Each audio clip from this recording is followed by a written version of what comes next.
पर जदों काल रूपी शेर के सामने कर दिता ना, काल रूपी शेर इसके सामने, जिस तो डरते जिसके डरते नाल इसने वाहिगुरू परमेश्वर से बुलाया ते वाहिगुरू परमेश्वर किस तरह जदों उसकी कृपा हो जाए, जदों उसकी टुटना हो जाए, वाहिगुरू परमेश्वर की नजर संबंधी हो जाए, उस वाहिगुरू परमेश्वर की करता है भगनात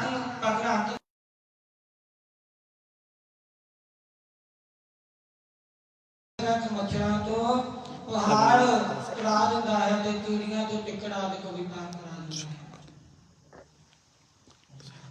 है। अंत लखै बदरोस रह जो काल कृपा कराए। चलो वाहिगुरू परमेश्वर कृपा करेगा, वाहिगुरू परमेश्वर जी गुरमुख प्यारियो ता वाहिगुरू परमेश्वर मुंगिया को भी बोलना ला दिंदा। सुना गुंगे जो आए सुना पावई, सुना मूड चित लाए, चतुरता आवई दुख दर्द भाव निकटा कंधा केरा है, हो जो व्याकी एक बार जो भी गुरका है। ते जिन्हां ने वाहिगुरू परमेश्वर नूं ध्याया उन्होंने सतगुरु महाराज जी दी खुशियां प्राप्त की। जय सतगुरु महाराज जी।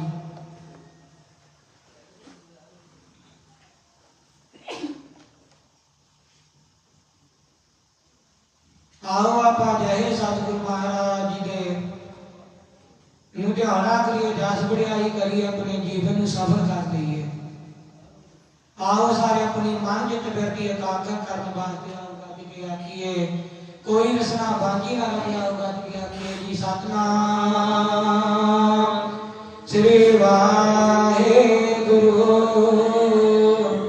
साहिब जी। सतनाम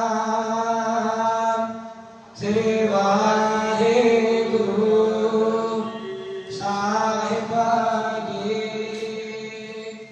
सतनाम वाहिगुरु साहिब जी। जैत श्री महला पंजवा। जैत श्री राग के विच पंचम पासा, धर्म गगन नाल खंड में है, जोत स्वरूपी रहो पर, पान मथुरा कछ भेद नहीं, गुर अर्जन प्रतख हर। नम्रता ने पंज शांति दे दाते, शहीदा दे सरताज, सरमार सतगुरु महाराज जी साहिब श्री गुरु अर्जन देव महाराज जी जैत श्री रागनी ने विच बख्शिशा करते ने। मन में सतगुर ध्यान धरा। सतगुरु जी फरमाते ने जब दासी पूरे सतगुरु महाराज जी का मन के विच ध्यान धारिया ना, जोत स्वरूपी मन के विच ध्यान धारिया, इस तरह मन के विच जोत स्वरूपी ध्यान धारिया ते सतगुरु जी नूं याद करके सिमरन के मन तू जोत स्वरूप है, अपना मूल पछाण, मन हर जी तेरा नाल है, गुरमति हर रग मान, मूल पछाण है अपना दा मर्द जीवन की सूझी हुई।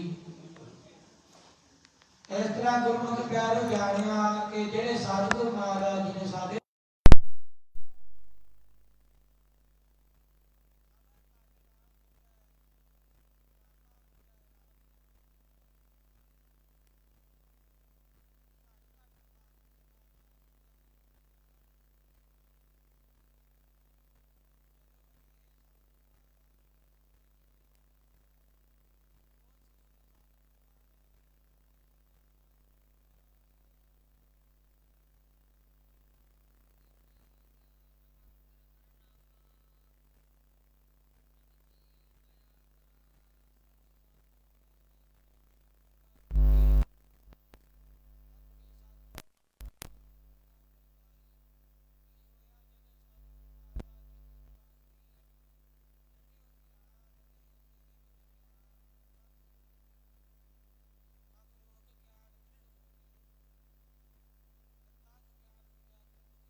ਸਤਿਗੁਰੂ ਜੀ ਦਾ ਜਸ ਵਡਿਆਈ ਕੀਤੀ, ਸਤਿਗੁਰੂ ਜੀ ਨੂੰ ਧਿਆਇਆ ਤੇ ਆਪ ਰੋਖ ਗਿਆ, ਦ੍ਰਿੜ ਹੋ ਗਿਆ।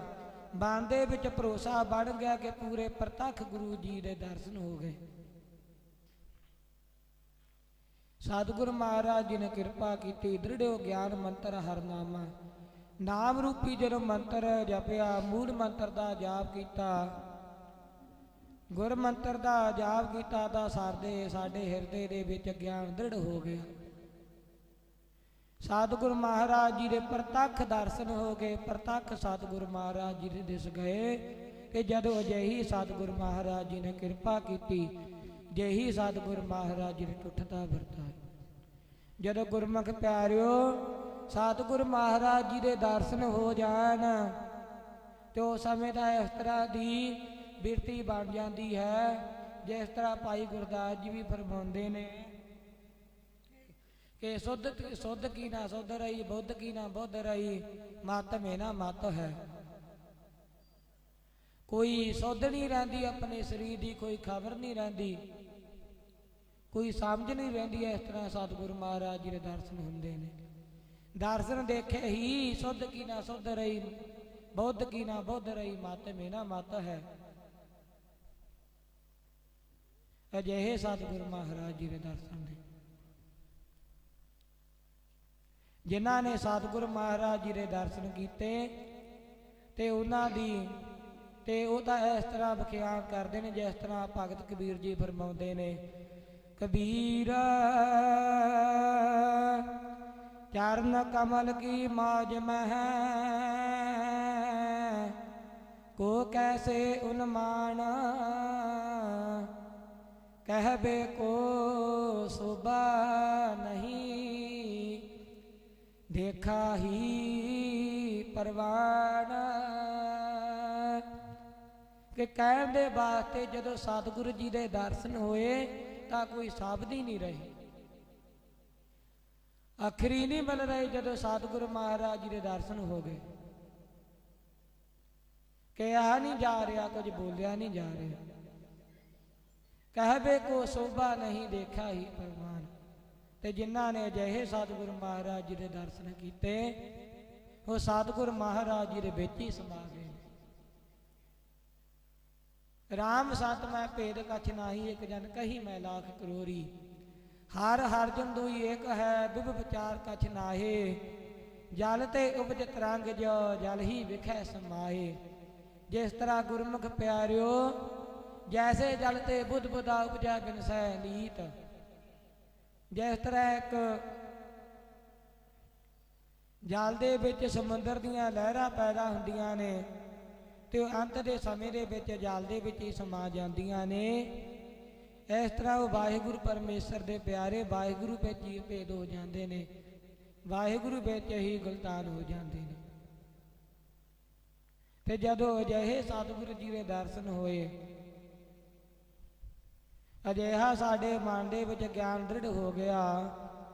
ਸਤਿਗੁਰੂ ਮਹਾਰਾਜ ਜੀ ਦੀ ਕਿਰਪਾ ਦੇ ਨਾਲ, ਮੂਲ ਮੰਤਰ ਦਾ ਜਾਪ ਕਰਦੇ ਨਾਲ, ਨਾਮ ਰੂਪੀ ਮੰਤਰ ਦੇ ਨਾਮ ਜਪਾਂ ਦੇ ਨਾਲ ਸਾਡੇ ਹਿਰਦੇ ਦੇ ਵਿੱਚ ਗਿਆਨ ਦ੍ਰਿੜ ਹੋ ਗਿਆ। ਤੇ ਉਸ ਸਮੇਂ ਸਾਡੇ ਮਨ ਦੇ ਵਿੱਚ ਕੋਈ ਭੇਦ ਨਹੀਂ ਰਿਹਾ, ਸਾਡੇ ਵਿੱਚ ਕੋਈ ਫਰਕ ਨਹੀਂ ਰਹਿਣਾ ਕੀਤਾ। ਰਹਾਉ ਦਾ ਵਿਸਰਾਮ ਦੇ ਕੇ ਸਤਿਗੁਰੂ ਜੀ ਫਰਮਾਉਂਦੇ ਨੇ, ਕਾਲ ਜਾਲ ਅਰ ਮਹਾਜਨ ਜਾਲਾ ਛੁਟਕੇ ਜਮਹਿ ਡਰਾ। ਹਾਂ, ਜਦੋਂ ਫਿਰ ਸਤਿਗੁਰੂ ਮਹਾਰਾਜ ਜੀ ਦੇ ਦਰਸ਼ਨ ਹੋਏ, ਕਿਰਪਾ ਹੋਈ, ਜਿੰਨੇ ਵੀ ਮੌਤ ਦਾ ਡਰ ਸੀ ਤੇ ਮੌਤ ਦਾ ਡਰ ਵੀ ਟੜ ਗਿਆ, ਮੌਤ ਦਾ ਡਰ ਵੀ ਟਰ ਗਿਆ। ਜਿੰਨੇ ਵੀ ਸੰਸਾਰ ਦੇ ਆਦਿਕ ਦੇ ਜਾਲ ਸਨ, ਮੋਹ ਮਾਇਆ ਦੇ ਜਾਲ, ਕਾਮ ਕ੍ਰੋਧ ਲੋਭ ਹੰਕਾਰ ਦੇ ਵਿੱਚ ਸਦਾ ਫਸੇ ਰਹਿਣਾ ਇਹ ਜਾਲ, ਅਰਜਨ ਜਾਲਾ ਹੋਰ ਬਹੁਤੇ ਜ਼ਿਆਦਾ, ਬਣਤਾ ਵਿਨੋਦ ਸਾਹੰਗ, ਇਸਤਰੀ ਦੇ ਕੌਤਕਾਂ ਦੇ ਵਿੱਚ ਫਸੇ ਰਹਿਣਾ, ਪੁੱਤਰਾਂ ਦੇ ਮੋਹ ਦੇ ਵਿੱਚ ਫਸੇ ਰਹਿਣਾ, ਕੰਮਾਕਾਰਾਂ ਦੇ ਵਿੱਚ ਫਸੇ ਰਹਿਣਾ, ਵਾਹਿਗੁਰੂ ਨੂੰ ਚੇਤੇ ਨਹੀਂ ਕਰਨਾ। ਇਹ ਜਿੰਨੇ ਵੀ ਜੰਜਾਲ ਸਨ ਵਾਹਿਗੁਰੂ ਪਰਮੇਸ਼ਰ ਤੋਂ ਦੂਰ ਕਰਨ ਵਾਲੇ, ਉਹਨਾਂ ਤੋਂ ਅਸੀਂ ਨਿਵਰਤ ਹੋ ਗਏ ਹਾਂ, ਉਹ ਸਭ ਟੁੱਟ ਗਏ ਨੇ। ਕਾਲ ਜਾਲ ਅਰ ਮਹਾ ਜੰਜਾਲਾ ਛੁਟਕਾ ਜਮਾ ਹੈ ਡਰਾ। ਤੇ ਜੇ ਜਮਾ ਦਾ ਡਰ ਸੀ ਤੇ ਉਹ ਵੀ ਫਿਰ ਸਾਡਾ ਟੁੱਟ ਗਿਆ ਹੈ, ਉਹ ਨਾਸ ਹੋ ਗਿਆ। ਤੇ ਕਿਸ ਤਰ੍ਹਾਂ ਹੋਇਆ? ਜਿਸ ਤਰ੍ਹਾਂ ਸਤਿਗੁਰੂ ਜੀ ਫਰਮਾਉਂਦੇ ਨੇ, ਜਮ ਲੱਜਾ ਏ ਕਰ ਭਾਗਾ। ਉਸ ਸਮੇਂ ਸਾਤੋਂ ਜਿਹੜੇ ਜਮ ਸਨ ਉਹ ਡਰ ਕੇ ਭੱਜਣ ਲੱਗ ਗਏ, ਸ਼ਰਮਿੰਦਾ ਹੋ ਕੇ ਭੱਜਣ ਲੱਗ ਗਏ। ਮੌਤ ਦਾ ਡਰ ਵੀ ਡਰ ਗਿਆ। ਜੂਨਾਂ ਦੇ ਵਿੱਚ ਪੈ ਜਾਣਾ ਹੈ, 84 ਲੱਖ ਜੂਨ ਦਾ ਗੇੜ ਕੱਟਣਾ ਪਵੇਗਾ, ਇਹ ਵੀ ਡਰ ਡਰ ਗਿਆ ਸਾਡਾ। ਮੋਹ ਮਾਇਆ ਦੇ ਜਾਲ ਆਦਿਕ ਸਨ, ਉਹ ਸਭ ਤੋਂ ਨਿਵਰਤ ਹੋ ਗਿਆ ਸੀ। ਜਿਸ ਤਰ੍ਹਾਂ ਸਤਿਗੁਰੂ ਜੀ ਫਰਮਾਉਂਦੇ ਨੇ, ਜਿਨ੍ਹਾਂ ਨੇ ਸਤਿਗੁਰੂ ਜੀ ਨੂੰ ਧਿਆਇਆ ਤਿਨਕੇ ਕਾਜ ਸਰੇ। ਉਹਨਾਂ ਦੇ ਸਤਿਗੁਰੂ ਮਹਾਰਾਜ ਜੀ ਨੇ ਲੋਕ ਪਰਲੋਕ ਦੇ ਕਾਰਜ ਸਵਾਰ ਦਿੱਤੇ। ਜਿਨ ਜਿਨ ਨਾਮ ਧਿਆਇਆ ਤਿਨਕੇ ਕਾਜ ਸਰੇ। ਉਹਨਾਂ ਨੇ ਸਤਿਗੁਰੂ ਜੀ ਦੇ ਸਤਿਗੁਰੂ ਮਹਾਰਾਜ ਜੀ ਨੇ ਉਹਨਾਂ ਦੇ ਲੋਕ ਪਰਲੋਕ ਦੇ ਕਾਰਜ ਸਵਾਰ ਦਿੱਤੇ। ਤੇ ਆਪ ਸਤਿਗੁਰੂ ਮਹਾਰਾਜ ਜੀ ਨੇ ਉਹਨਾਂ ਦੇ ਸੰਸਾਰ ਦੇ ਵਿੱਚ ਆ ਕੇ ਕੰਮ ਕੀਤੇ। ਜਿਸ ਤਰ੍ਹਾਂ ਗੁਰਮੁਖ ਪਿਆਰਿਓ, ਭਗਤ ਨਾਮਦੇਵ ਜੀ ਵੀ ਨੇਮ ਦੀ ਵੀ ਜਾ ਕੇ ਸਤਿਗੁਰੂ ਮਹਾਰਾਜ ਜੀ ਨੇ ਆਪ ਆ ਕੇ ਝੌਂਪੜੀ ਬਣਾਈ। ਸਤਿਗੁਰੂ ਮਹਾਰਾਜ ਜੀ ਨੇ ਆਪ ਆ ਕੇ ਘਰ ਬਣਾਇਆ। ਭਗਤ ਧੰਨਾ ਜੀ ਦੀਆਂ ਆ ਕੇ ਗਊਆਂ ਚਾਰੀਆਂ ਸਤਿਗੁਰੂ ਮਹਾਰਾਜ ਜੀ ਨੇ। ਕਿਸ ਤਰ੍ਹਾਂ ਕਿ ਮਨ ਦੇ ਵਿੱਚ ਸਿਰਫ ਵਾਹਿਗੁਰੂ ਨੂੰ ਧਿਆਇਆ, ਕੋਈ ਖਬਰ ਨਹੀਂ, ਬਹੁਤਾ ਜਰਾ ਭੋਲਾ ਸੁਭਾਅ ਹੈ, ਕਿਸੇ ਦੇ ਨਾਲ ਕੋਈ ਚਲਾਕੀ ਨਹੀਂ ਗਈ, ਮਨ ਦੇ ਵਿੱਚ ਕੋਈ ਠੱਗੀ ਆਦਿਕ ਨਹੀਂ। ਤੇ ਉਸ ਸਮੇਂ ਸਤਿਗੁਰੂ ਜੀ ਦੀ ਕਿਰਪਾ ਹੋਈ। ਸਤਿਗੁਰੂ ਮਹਾਰਾਜ ਜੀ ਵੀ ਆਪਣੀ ਗੁਰਬਾਣੀ ਅੰਦਰ ਫਰਮਾਉਂਦੇ ਨੇ, ਗੁਰਮੁਖ ਪਿਆਰਿਓ, ਜਿਹੜੇ ਛਲਾ ਆਦਿਕਾਂ ਤੋਂ ਨਿਵਰਤ ਹੋ ਗਏ ਨੇ, ਕਪਟਾਂ ਤੋਂ ਬਚ ਗਏ ਨੇ, ਕਪਟ ਦੂਰ ਕਰ ਲਏ ਨੇ, ਉਹਨਾਂ ਨੂੰ ਸਤਿਗੁਰੂ ਮਹਾਰਾਜ ਜੀ ਮਿਲੇ ਨੇ। ਭੋਲੇ ਭਾਏ ਮਿਲੇ ਰਘੁਰਾਇਆ। ਭੋਲੇ ਸੁਭਾਅ ਦੇ ਨਾਲ ਹੀ ਸਤਿਗੁਰੂ ਮਹਾਰਾਜ ਜੀ ਦੀ ਪ੍ਰਾਪਤੀ ਹੋਈ।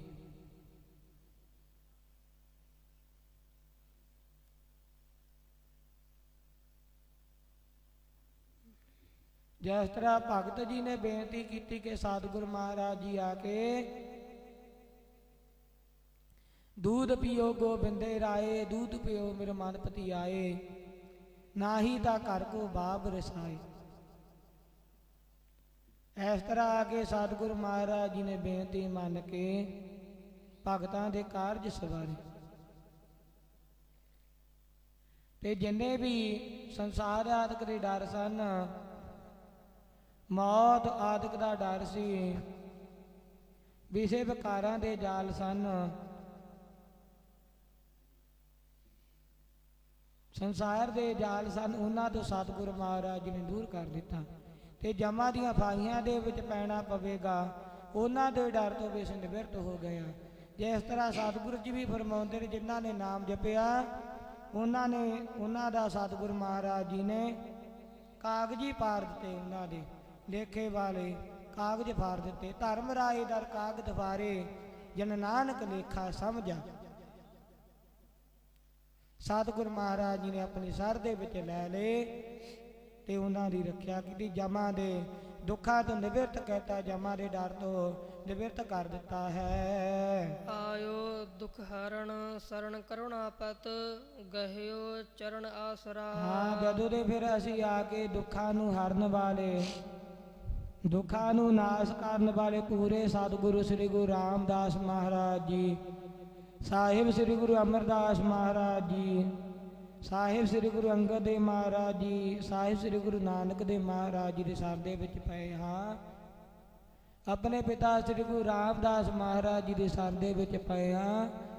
दुखा नू हरन वाले, दुखा नू नाश करन वाले सतगुरु जी सर दे विच पै के करुणापत, किरपा दे पति, किरपा दी खान, जद किरपा दी खजाने, सतगुरु महाराज जी सर दे विच पै के गए हो चरण आसरा। जे आके सतगुरु महाराज जी की साध संगत रूपी चरनां नूं फड़िया। ਸਾਧ ਸੰਗਤ ਦੇ ਵਿੱਚ ਆ ਕੇ ਨਾਮ ਰੂਪੀ ਚਰਨਾਂ ਨੂੰ ਫੜਿਆ। ਸਾਧ ਸੰਗਤ ਦੇ ਵਿੱਚ ਆ ਕੇ ਨਾਮ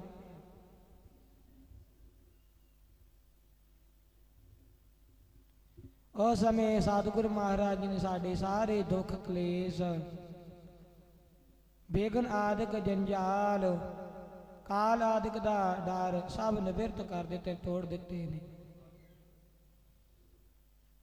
ਜਦੋਂ ਪੂਰੇ ਸਤਿਗੁਰੂ ਜੀ ਸਰ ਦੇ ਵਿੱਚ ਆ ਗਏ,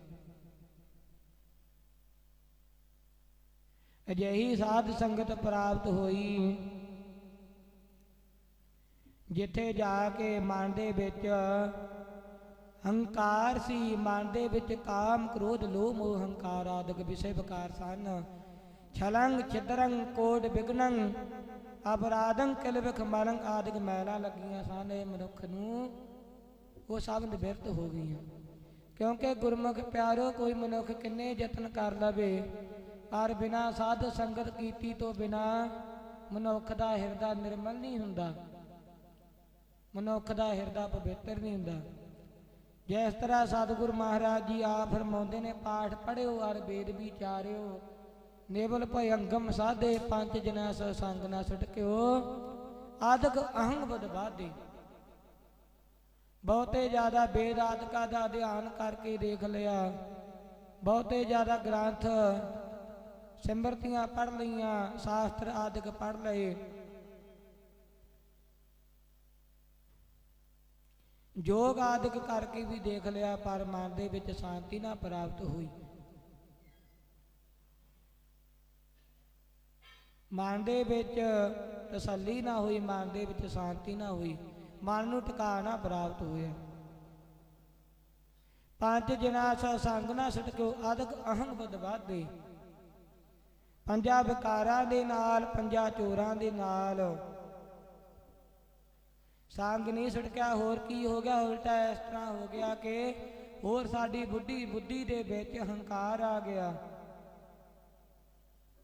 ਬੁੱਧੀ ਸਾਡੀ ਵਿਸ਼ੇ ਵਿਕਾਰਾਂ ਦੇ ਵਿੱਚ ਨਿਰਲੇਪ ਹੋ ਗਈ। ਤੀਰਥਾਂ ਦੇ ਜਾ ਕੇ ਇਸ਼ਨਾਨ ਕਰ ਲਿਆ, ਪੁੱਠੇ ਲੰਮਕ ਕੇ ਦੇਖ ਲਿਆ, ਪਰ ਮਨ ਦੇ ਵਿੱਚ ਸ਼ਾਂਤੀ ਪ੍ਰਾਪਤ ਹੋਈ। ਜਿਸ ਤਰ੍ਹਾਂ ਸਤਿਗੁਰੂ ਜੀ ਫਰਮਾਉਂਦੇ ਨੇ, ਨਹਾਵਨ ਚੱਲੇ ਤੀਰਥੀ ਮਨ ਖੋਟਾ ਤਨ ਚੋਰ, ਇੱਕ ਭਾ ਲੱਥੀ ਨਹਾਤਿਆ ਦੋਏ ਭਾ ਚੜੀਏ ਸੋਰ। ਕਿ ਇਸ਼ਨਾਨ ਕਰਨ ਵਾਸਤੇ ਗਏ, ਗੰਗਾ ਤੇ ਇਸ਼ਨਾਨ ਕਰਨ ਗਏ ਕਿ ਸਾਡੇ ਅਸੀਂ ਪੁੰਨਾਂ ਤੇ ਸਾਡੇ ਪਾਪਾਂ ਤੋਂ ਅਸੀਂ ਬਚ ਜਾਈਏ। ਉਲਟਾ ਕੀ ਹੋ ਗਿਆ ਕਿ ਸਾਡੀ ਬੁੱਧੀ ਦੇ ਵਿੱਚ ਹੋਰ ਹੰਕਾਰ ਆ ਗਿਆ। ਇੱਕ ਭਾ ਲੱਥੀ ਨਹਾਤਿਆ ਦੋਏ ਭਾ ਚੜੀਏ ਸੋਰ। ਬੁੱਧੀ ਦੇ ਵਿੱਚ ਹੰਕਾਰ ਆਦਿਕ ਆ ਗਏ ਤੇ ਮੈਲ ਹੋਰ ਲੱਗ ਗਈ। ਤੇ ਇਸ ਤਰ੍ਹਾਂ ਸਤਿਗੁਰੂ ਜੀ ਫਰਮਾਉਂਦੇ ਨੇ,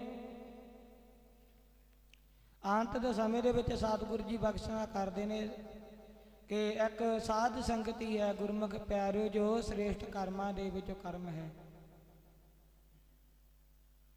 ਸਿਰ ਕਰਮਣ ਕਾ ਕਰਮਾ ਕਹੋ ਨਾਨਕ ਤਿਸ ਭਇਓ ਪ੍ਰਾਪਤ, ਜਿਸ ਪੁਰਬ ਲਿਖੇ ਕਾ ਲਹਿਣਾ। ਕਿ ਇੱਕ ਸਾਧ ਸੰਗਤ ਹੀ ਆ ਗੁਰਮੁਖ ਪਿਆਰਿਓ ਇੱਕ ਇਸ ਤਰ੍ਹਾਂ ਦਾ ਸਥਾਨ ਜਿੱਥੇ ਜਾ ਕੇ ਪੰਜੇ ਵਿਕਾਰਾਂ ਤੋਂ ਆਪਣੀਆਂ ਮੈਲਾਂ ਤੋਂ ਮਨੁੱਖ ਦੂਰ ਕਰ ਸਕਦਾ, ਆਪਣੀਆਂ ਮੈਲਾਂ ਤੋਂ ਦੂਰ ਹੋ ਸਕਦਾ ਹੈ। ਨਹੀਂ ਹੋਰ ਕਿੰਨੇ ਯਤਨ ਕਰ ਲਵੇ ਮਨ ਦੇ ਵਿੱਚ ਸ਼ਾਂਤੀ ਨਹੀਂ ਹੁੰਦੀ।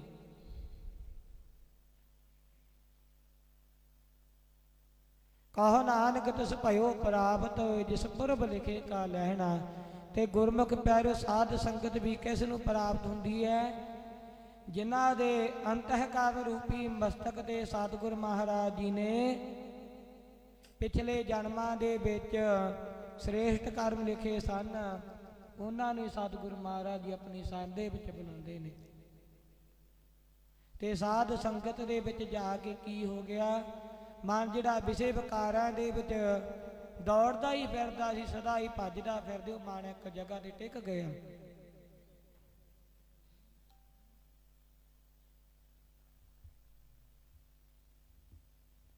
ਉਹ ਮਨ ਦੇ ਵਿੱਚ ਸ਼ਾਂਤੀ ਪ੍ਰਾਪਤ ਹੋ ਗਈ, ਵਿਸ਼ੇ ਵਿਕਾਰਾਂ ਤੋਂ ਨਿਰਲੇਪ ਹੋ ਗਿਆ। ਤੇ ਜਦੋਂ ਅਜਿਹੀ ਸਤਿਗੁਰ ਮਹਾਰਾਜ ਜੀ ਨੇ ਸਾਧ ਸੰਗਤ ਬਖਸ਼ੀ, ਆਇਓ ਦੁਖਾਰਨ ਸਰਨ ਕੁਰਨਾਪਦ ਗਹਿਓ ਚਰਨ ਆਸਰਾ। ਤੇ ਦੁੱਖਾਂ ਨੂੰ ਹਰਨ ਵਾਲੇ, ਦੁੱਖਾਂ ਨੂੰ ਨਾਸ਼ ਕਰਨ ਵਾਲੇ ਸਤਿਗੁਰ ਮਹਾਰਾਜ ਜੀ, ਕਿਰਪਾ ਦੇ ਪਤੀ ਸਤਿਗੁਰ ਮਹਾਰਾਜ ਜੀ ਸਰ ਦੇ ਵਿੱਚ ਆ ਕੇ, ਸਾਧ ਸੰਗਤ ਰੂਪੀ ਸਰ ਦੇ ਵਿੱਚ ਆ ਕੇ ਨਾਮ ਰੂਪੀ ਜਦੋਂ ਚਰਨ ਫੜੇ, ਨਾਮ ਰੂਪੀ ਜਾਪ ਜਦੋਂ ਕਰਨਾ ਕੀਤਾ, ਨਾਮ ਰੂਪ ਪਇਓ ਸਾਧ ਸੰਗ ਪਵਨਿਦ ਪਾਰ ਪਰਾ।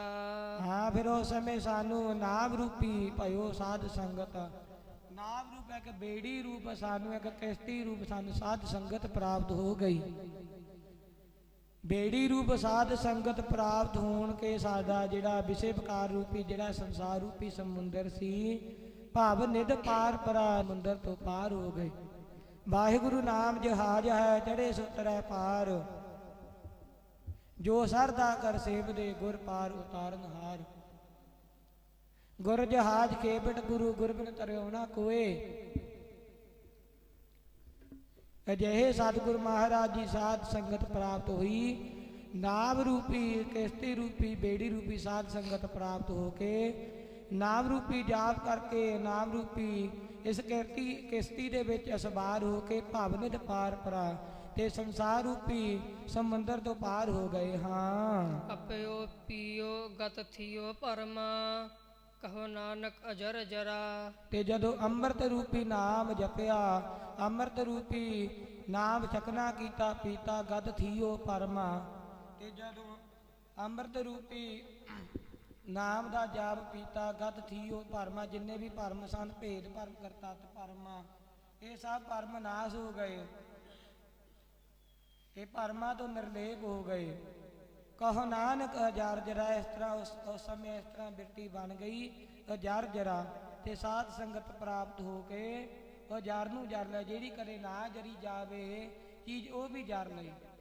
ਗੁਰਮੁਖ ਪਿਆਰਿਓ, ਜਦੋਂ ਸਤਿਗੁਰ ਮਹਾਰਾਜ ਜੀ ਸਾਹਿਬ ਸ੍ਰੀ ਗੁਰੂ ਅਮਰਦਾਸ ਮਹਾਰਾਜ ਜੀ, ਸਾਹਿਬ ਸ੍ਰੀ ਗੁਰੂ ਅੰਗਦ ਦੇਵ ਮਹਾਰਾਜ ਜੀ ਦੇ ਸਰ ਦੇ ਵਿੱਚ ਆਏ, ਸਾਹਿਬ ਸ੍ਰੀ ਗੁਰੂ ਅਮਰਦਾਸ ਮਹਾਰਾਜ ਜੀ ਸੇਵਾ ਕਰਦੇ ਨੇ, ਨਿੰਦਕ ਲੋਕ ਬਹੁਤੀਆਂ ਜ਼ਿਆਦਾ ਨਿੰਦਾ ਕਰਦੇ ਨੇ, ਇਸ ਤਰ੍ਹਾਂ ਕਹਿ ਰਹੇ ਨੇ ਇਹਨਾਂ ਨੂੰ ਘਰ ਦੇ ਵਿੱਚ ਕੱਢ ਦਿੱਤਾ, ਡਰ ਕੇ ਸੇਵਾ ਕਰਦੇ ਨੇ ਸਾਡੇ ਪਾਸੋਂ ਕਿ ਸਾਨੂੰ ਇੱਥੋਂ ਵੀ ਨਾ ਕੱਢ ਦੇਣ। ਬਹੁਤਾ ਜ਼ਿਆਦਾ ਮੰਦੇ ਵਚਨ ਬੋਲਦੇ ਨੇ ਗੁਰਮੁਖ ਪਿਆਰੇ। ਜਦੋਂ ਸਾਧ ਸੰਗਤ ਪ੍ਰਾਪਤ ਹੋ ਗਈ, ਪੂਰੇ ਗੁਰੂਆਂ ਦੀ ਸਾਧ ਸੰਗਤ ਪ੍ਰਾਪਤ ਹੋ ਗਈ, ਉਸ ਸਮੇਂ ਅਜਰ ਨੂੰ ਵੀ ਜਰ ਲਿਆ ਸਤਿਗੁਰੂ ਮਹਾਰਾਜ ਜੀ ਨੇ। ਕਿਸੇ ਨੇ ਕੋਈ ਮੰਦਾ ਨਹੀਂ ਆਖਿਆ, ਸਿਰਫ ਇੱਕ ਵਾਹਿਗੁਰੂ ਪਰਮੇਸ਼ਰ ਦੇ ਚਰਨਾਂ ਦਾ ਆਸਰਾ ਲੈ ਕੇ ਵਾਹਿਗੁਰੂ ਪਰਮੇਸ਼ਰ ਨੂੰ ਧਿਆਉਂਦੇ ਨੇ। ਭਾਈ ਮਰਦਾਨਾ ਜੀ ਨੂੰ ਸਤਿਗੁਰੂ ਮਹਾਰਾਜ ਜੀ ਨੇ, ਸਤਿਗੁਰੂ ਮਹਾਰਾਜ ਜੀ ਦੇ ਸਿੱਖ ਭਾਈ ਮਰਦਾਨਾ ਜੀ ਨੂੰ ਲੋਕ ਕਹਿ ਰਹੇ ਨੇ ਕਿ ਇਹਦਾ ਕੜਾਈਏ ਦਾ ਡੂਮਣਾ ਹੈ। ਬਹੁਤੇ ਜ਼ਿਆਦਾ ਮੰਦੇ ਵਚਨ ਬੋਲੇ ਨੇ ਸਤਿਗੁਰੂ ਮਹਾਰਾਜ ਜੀ ਦੇ ਪ੍ਰਤੀ, ਭਾਈ ਮਰਦਾਨਾ ਜੀ ਨੂੰ ਬੋਲ ਰਹੇ ਨੇ। ਪਰ ਜਦ ਪੂਰੇ ਗੁਰੂਆਂ ਦੀ ਸੰਗਤ ਪ੍ਰਾਪਤ ਹੋ ਗਈ, ਭਾਈ ਮਰਦਾਨਾ ਜੀ ਕਿਸੇ ਨੂੰ ਕੋਈ ਜਵਾਬ ਨਹੀਂ ਦਿੰਦੇ, ਕਿਸੇ ਦੇ ਨਾਲ ਕੋਈ ਝਗੜਾ ਨਹੀਂ ਕਰਦੇ, ਸਿਰਫ ਇੱਕ ਵਾਹਿਗੁਰੂ ਪਰਮੇਸ਼ਰ ਦੇ ਵਿੱਚ ਹੀ ਧਿਆਨ ਨਿਰਲੇਪ ਹੈ। ਸੰਸਾਰ ਦੀ ਕੋਈ ਖਬਰ ਨਹੀਂ, ਸੰਸਾਰ ਦੀ ਕਿਸੇ ਤਰ੍ਹਾਂ ਦੀ ਕੋਈ ਸੁੱਧ ਨਹੀਂ ਰਹੀ। ਤੇ ਜਿਨ੍ਹਾਂ ਨੇ ਵਾਹਿਗੁਰੂ ਪਰਮੇਸ਼ਰ ਦੇ ਸਾਧ ਸੰਗਤ ਕਰਕੇ, ਸਾਧ ਸੰਗਤ ਦੇ ਵਿੱਚ ਆ ਕੇ ਗੁਰਮੁਖ ਪਿਆਰਿਓ ਨਾਮ ਦੇ ਵਿੱਚ ਲੀਨ ਹੋ ਕੇ, ਉਹਨਾਂ ਨੂੰ ਕੋਈ ਆਪਣੇ ਤਾਣ ਦੀ ਵੀ ਕੋਈ ਖਬਰ ਨਹੀਂ ਰਹਿੰਦੀ। ਭਾਈ ਰਾਮ ਕੋਇਰ ਮਹਾਰਾਜ ਜੀ ਦੇ ਸਿੱਖ, ਭਾਈ ਰਾਮ ਕੋਇਰ ਮਹਾਰਾਜ ਜੀ ਸਾਹਿਬ ਸ੍ਰੀ ਗੁਰੂ ਗੋਬਿੰਦ ਸਿੰਘ ਮਹਾਰਾਜ ਜੀ ਦੇ ਸਿੱਖ ਹੋਏ ਨੇ ਗੁਰਮੁਖ ਪਿਆਰਿਓ, ਜਿਨ੍ਹਾਂ ਨੇ ਸਤਿਗੁਰੂ ਮਹਾਰਾਜ ਜੀ ਨੂੰ ਧਿਆਇਆ। ਇਸ ਤਰ੍ਹਾਂ ਦੀ ਬਿਰਤੀ ਬਣ ਗਈ ਕਿ ਭੋਜਨ ਛਕਦੇ ਨੇ, ਕੋਈ ਵੀ ਖਬਰ ਨਹੀਂ ਰਹਿੰਦੀ।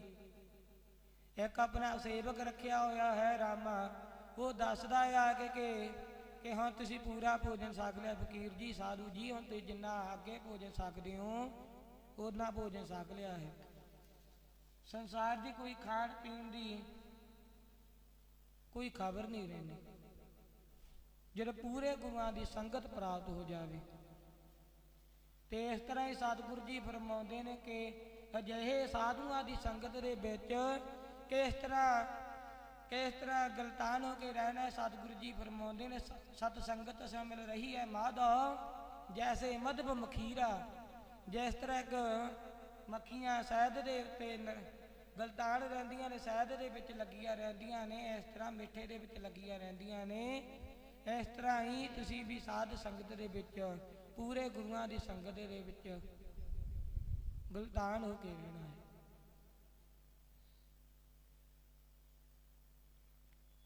ਇਸ ਤਰ੍ਹਾਂ ਸਤਿਗੁਰੂ ਮਹਾਰਾਜ ਜੀ ਬਖਸ਼ਿਸ਼ਾਂ ਕਰਦੇ ਨੇ। ਜਦ ਪੂਰੇ ਗੁਰੂਆਂ ਦੀ ਸਾਧ ਸੰਗਤ ਪ੍ਰਾਪਤ ਹੋਈ, ਨਾਮ ਰੂਪ ਆਇਓ ਸਾਧ ਸੰਗਤ, ਬੇੜੀ ਰੂਪੀ ਸਾਧ ਸੰਗਤ ਪ੍ਰਾਪਤ ਹੋ ਕੇ ਭਾਵਨੇ ਦੇ ਪਾਰ ਪਰਾ ਸੰਸਾਰ ਰੂਪੀ ਸਮੁੰਦਰ ਤੋਂ ਪਾਰ ਹੋ ਗਏ ਹਾਂ।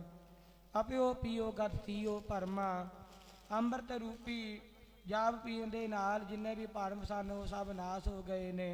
ਕਹੋ ਨਾਨਕ ਅਜਰ ਜਰਾ, ਤੇ ਨਾ ਜਰਨ ਵਾਲੀ ਚੀਜ਼ ਵੀ ਜਰ ਲੈਣੀ ਕੀਤੀ ਹੈ। ਜਦੋਂ ਸਤਿਗੁਰੂ ਮਹਾਰਾਜ ਜੀ ਨੇ ਮਨ ਦੇ ਵਿੱਚ ਧਿਆਨ ਧਾਰਿਆ ਤੇ ਮਨ ਦੇ ਵਿੱਚ ਗਿਆਨ ਦ੍ਰਿੜ ਹੋ ਗਿਆ। ਇਸ ਤਰ੍ਹਾਂ ਸਤਿਗੁਰੂ ਜੀ ਬਖਸ਼ਿਸ਼ਾਂ ਕਰਦੇ ਨੇ। ਸੋ ਕਥਾ ਵਿਚਾਰ ਕਰਦਿਆਂ ਤੋਂ ਸਤਿਗੁਰੂ ਮਹਾਰਾਜ ਜੀ ਦੇ ਸ਼ਬਦ ਦੀ ਵਿਚਾਰ ਕਰਦਿਆਂ ਤੋਂ ਅਕਨੀ ਅਨੇਕ ਪ੍ਰਕਾਰ ਦੀਆਂ ਗਲਤੀਆਂ ਹੋ ਗਈਆਂ ਹੋਣਗੀਆਂ। ਹਮ ਅਪਰਾਧੀ ਸਤ ਭੂਲ ਤੇ ਤੁਮ ਬਖਸ਼ਣ ਹਾਰੇ, ਹੋਈਆਂ ਭੁੱਲਾਂ ਬਖਸ਼ ਲੈਣੀਆਂ। ਅਗਾਹਾਂ ਵਾਸਤੇ ਸਤਿਗੁਰੂ ਮਹਾਰਾਜ ਜੀ ਦੀ ਜਸ ਵਡਿਆਈ ਕਰਦੀ ਜਾ ਜਾਵੇ। ਸੋ ਇਸ ਵੇਲੇ ਦੋ ਪੰਕਤੀਆਂ ਪੜ੍ਹ ਕੇ ਸਮਾਪਤੀ ਕਰਨੀ ਗੁਰੂ ਜੀ। ਨਾਮ ਰੂਪ